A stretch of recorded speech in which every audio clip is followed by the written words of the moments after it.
To be honest, it was almost like a bit of an accident that I became a mortgage advisor. It wasn't something that was on my intentions list. It wasn't a plan, and it was something that that really kind of happened by accident. And the funny thing was, I remember that there was probably about two people that had said to me, "Oh, Jeff, you should be a mortgage broker," and I was like, "Nah, don't think so.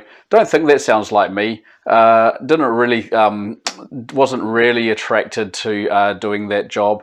But anyway, I ended up going into a different area of finance, and I ended up giving people mortgage debt reduction advice. So kind of pretty close. So for about 2.5 years, nearly 3 years, I wrote plans for people and delivered plans for people and showed them how to structure and pay their mortgage. And for most people, this would take 10, 20, sometimes 25 years off people's mortgages, so really significant sort of results. And then after 2.5 years of doing that professionally, it was time to do something different. And a friend of mine who I'd known from about a decade earlier says to me, "Oh, I know a guy that's looking for a mortgage broker. Why don't you go talk to him and see if that would be a good fit for you?" And I'm like, here we go, mortgage broker again, but okay, let's have a chat.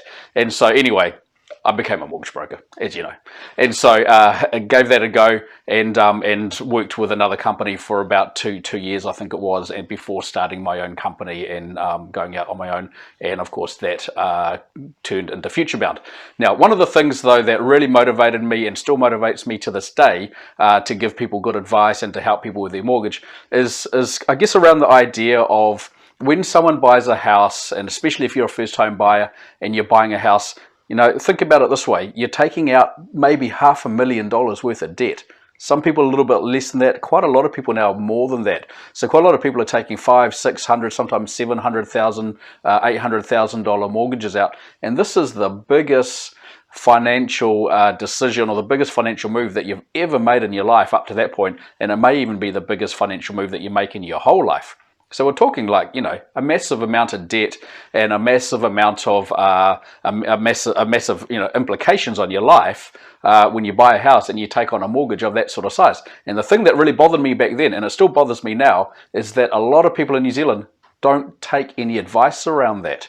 And why don't they take any advice around that? Because they go straight to their bank.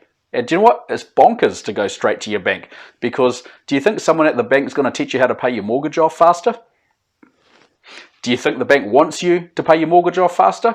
Of course they don't, okay? Because banks get wealthy out of you taking 30 years to pay off your mortgage. So this is what I've tried to do. I've tried to say to people, look, don't take advice from a bank. Don't get your mortgage directly from a bank. Even if the great staff member behind the counter wants to help you, they're not trained to help you and they can't help you. So you take advice somewhere else. You take some advice from an expert who knows how to save your interest, who knows how to save years off your mortgage. And this is really what I've built a lot of my career around now as a mortgage advisor, is showing people how to save money, how to get financially ahead, how to build wealth, how to basically play and win the whole financial game.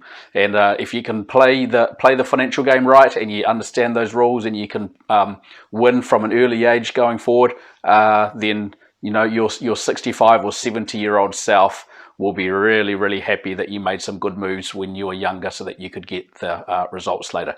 So this is what drives me now.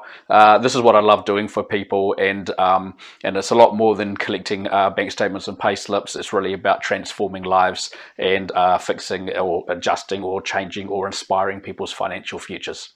Hope you found that interesting. For more financial tips, advice, and education, like, follow, and subscribe.